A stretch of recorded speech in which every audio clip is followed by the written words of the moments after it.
కోడలేమో కొంటెగా కన్నుగీటుతూ మొగుణ్ణి కొంగున ముడేసుకోవాలని ట్రై చేస్తుంది. మరి అత్త ఎప్పటికప్పుడు కోడలి ట్రయల్స్కి అడ్డుకట్ట వేస్తుంటుంది.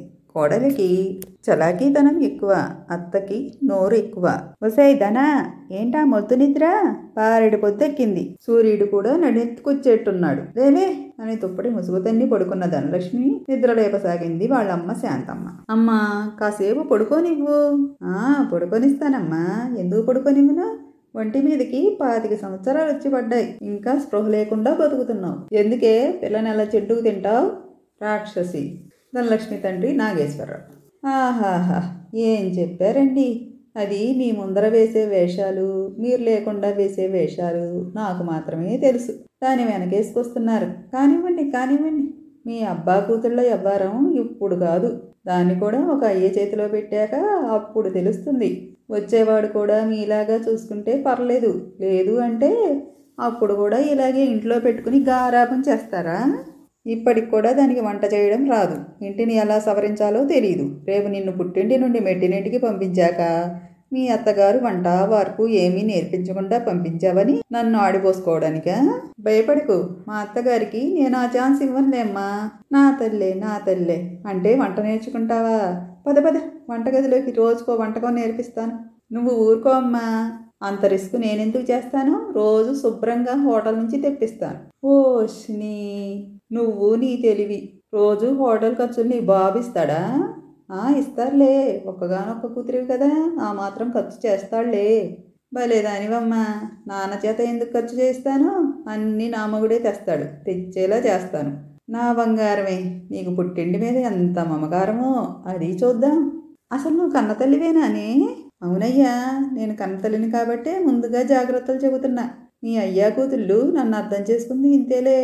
లేరా బంగారం, మీ అమ్మ బాగా ఫీల్ అయినట్టుంది. త్వరగా లేచి రెడీ అవ్వు, పెళ్లివారు వచ్చే టైం అయింది అన్నారు ధనలక్ష్మి తండ్రి నాగేశ్వరరావు గారు. సరే నాన్న, నువ్వు చెప్పావు కాబట్టి లేస్తున్నా. నేను ఎప్పుడు నాన్న కూతురినే, చెప్పు ఆవిడికి, మీ ఆవిడికి. ఇలా ప్రతి నిమిషం ప్రతిరోజు అమ్మ కూతుళ్ళు శాంతమ్మ ధనలక్ష్మికి అస్సలు పడదు.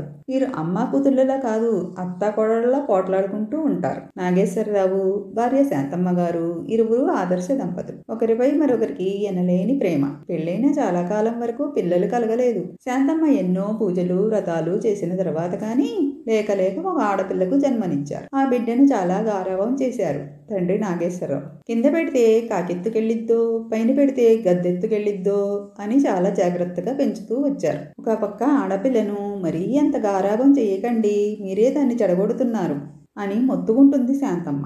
ఇద్దరూ భార్యాభర్తలు వ్యవసాయ పనులు చేసుకుంటూ సంతోషంగా జీవిస్తుంటారు. ధనలక్ష్మికేమో చదువు పట్ల అశ్రద్ధ ఎక్కువ. మరో విధంగా చెప్పాలంటే చదువురాని మొద్దు అనొచ్చు. ఏదో రకంగా డిగ్రీ వరకు లాక్కొచ్చింది. డిగ్రీ కంప్లీట్ అయ్యి 3 సంవత్సరాలు అవుతున్నా బ్యాక్లాగ్స్ మాత్రం అలాగే ఉన్నాయి. ఇక లాభం లేదు, దీనికి చదువేటూ అబ్బలేదని శాంతమ్మ బలవంతం వల్ల పెళ్లి సంబంధాలు చూడటం స్టార్ట్ చేశారు నాగేశ్వరరావు గారు. ఎట్టకేలకు ఒక సంబంధం ధనలక్ష్మిని చూడటానికి రాబోతున్నారు. ఏమయ్యో, కుళాయి నీళ్లు వచ్చినట్టున్నాయి, పద పద అంటూ ఉరుకులు పరుగుల మీద 2 బొంగలు పట్టుకుని కుళాయి వద్దకు పౌడి చెంగు నడుము చుట్టూ ఒక చుట్టు తిప్పి కుచ్చిళ్ళు దోపుకుని ఒక్క అంగలో అందరికంటే ముందు వంతు పెట్టేసింది సోరమ్మ. సినిమాల్లో సూర్యకాంతం మాదిరి గయ్యాళి గంప ఆమె అంటే ఇంటి చుట్టూనే కాదు, ఆ బజారు భయపడాల్సిందే. ఓసి దీని అమ్మ కడుపు మాడ, దీని బుద్ధి పాడుగాను. ఇంట్లో సక్కంగా వాటర్ ట్యాంకు ఉండే, ఎక్కడికక్కడ ట్యాపులు బిగించాక కూడా కుళాయి నీళ్లు కావాలని పరిగెడుతుంది అని తిట్టుకుంటూ మరో 2 బొంగలు పట్టుకుని సోరమ్మ వెనకాలే పోయాడు చలమయ్య. సోరమ్మ తర్వాత వాళ్ళకి ఛాన్స్ ఇవ్వకుండా బొంగ వెంట బొంగ పడుతూ ఉంటే ఆమె భర్త చలమయ్య ఉరుకులు పరుగులతో బొంగలెత్తుకుని డాబా మెట్లెక్కి మరీ వాటర్ ట్యాంకులో పోస్తున్నాడు. మిగతా అమ్మలక్కలందరూ ఇదెక్కడి చోద్యం, ఇంట్లో మోటార్ వేసుకుంటే 10 నిమిషాల్లో నిండిపోయే ట్యాంకుని మొగుడు చేత పోయించి నింపుతుంది, దీని ఆశ తగలయ్యా అనుకుంటూ తిట్టుకుంటూ అలాగే బొమ్మల్లా తెల్లమొహాలేసుకుని నిల్చుండిపోయారు. ఎంతకీ వంతు రానివ్వదే, పట్టిందే పట్టు, ఇక లాభం లేదని. ఏంది ఇది సోరమ్మొదిన, వంతుకు 2 బొంగలే పట్టేది, నువ్వేంది మమ్మల్ని కూడా పట్టుకొనివ్వు అనేసరికి, ఏందే లచ్చమ్మ నోరు లేస్తుంది, నాకు వేరే పనుండాది, అందుకే నా వంతులన్నీ ముందే పట్టుకుంటున్నా. నేను ఉరిగిపోవాలనా నా కొడుక్కి పిల్లని చూడ్డానికి, నా ట్యాంకు నిండే వరకు ఆగండి. ఏందది నా అట్ట అంటావు, మాకు పనులు లేవా? పొద్దున్నే ఓ బొంగ నీళ్ళ కోసం ఎంతసేపు నిలబడాలి? ఇంటికాడ చంటి పిల్లోళ్ళు ఉన్నారు, వాళ్ళకి కూడొండి పెట్టొద్దా? వంతు ప్రకారం పట్టుకోవద్దునా, ఎవరొద్దన్నారు? ఏందే ఎవరొద్దంటారు నన్ను? ఈ పంపేమన్నా నువ్వేసావా నీ బావేశాడా? నన్ను పట్టుకోవద్దంటానికి నువ్వెవరు? ఏందమ్మోయ్ బాబు గీబు అంటున్నావు? ఆ మాత్రం మేం మాట్లాడలేమా? తీ ముందు బొంగ, ఏంటి నీ దౌర్జన్యం అంటూ బొంగ తీసి విసిరేసింది లచ్చమ్మ.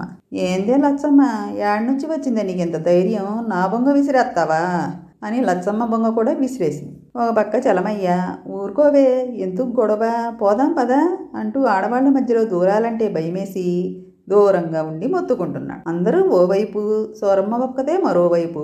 ఆడవాళ్లంతా నువ్వెంత అంటే నువ్వెంత అని పోట్లాడుకుంటున్నారు. చిలికి చిలికి గాలి వనలా మారేట్టుంది వాతావరణం.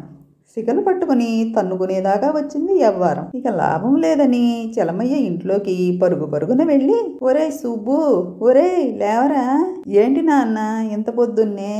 ఒరే బారెడు పొద్దెక్కినా ఇంత పొద్దున్నే అంటావేందిరా?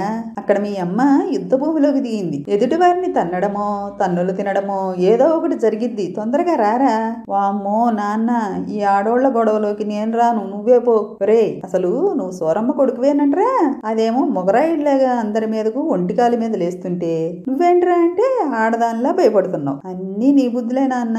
సర్లే పద, అక్కడ చెమ్ములు తపాలాలు అన్నీ పగులుతున్నాయి. ఇద్దరూ బయటికి వచ్చేసరికి సూరమ్మ ఒక్కతే అందరినీ తిప్పిచ్చి మళ్ళిచ్చి కొట్టిందే కొట్టుడు. అందరూ అలసిపోయి ఎక్కడోళ్ళు అక్కడ కూలబడ్డారు. అమ్మా అమ్మా రామ్మా, ఇక చాలు లోపలికి పోదాం. నువ్వుండ్రా, ఒక్కొక్కరి అంత చూడండి, నేను రాను ఈ రోజు. అరే ఓ పక్క నా వంతులన్నీ పట్టుకుని వెళ్ళిపోతానంటే వినరే.